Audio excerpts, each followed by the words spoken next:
Hello guys, আসসালামু আলাইকুম। এখানে একটা আয়োজন করা হয়েছে পারিবারিক নিজেরা নিজেরা যেমন এটা কোনো বিয়ের অনুষ্ঠানও না, কোনো মাহফিলও না, তারপরে না কোনো মৃত্যুবার্ষিকী, না কোনো মিলাদ। এখানে সবাই মিলে ঈদের উপলক্ষে ছেলেরা, তারপরে বাড়ির আত্মীয় স্বজন যারা যারা বাইরে থাকেন সবাই গ্রামে বাড়িতে আসছে। আসার পরে সবাই যেন মনে সবাই একটা ডিসিশন সিদ্ধান্ত নিছে সবাই মিলে একটা পিকনিক করা হোক।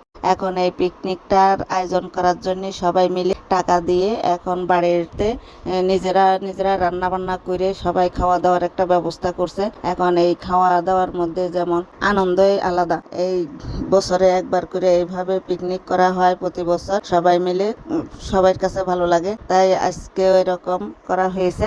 এই আয়োজনের মধ্যে রান্না করা হয়েছে যেমন গরুর মাংস, সাদা ভাত, সবজি, মাসকলার ডাল। এখনকার মতন আমাদের অনুষ্ঠানে এই পর্যন্ত শেষ। সবাই ভালো থাকবেন, সুস্থ থাকবেন। ভিডিওটা ভালো লাগলে একটা লাইক, শেয়ার, কমেন্ট করবেন, ফলো দিয়ে পাশে থাকবেন। আল্লাহ হাফেজ।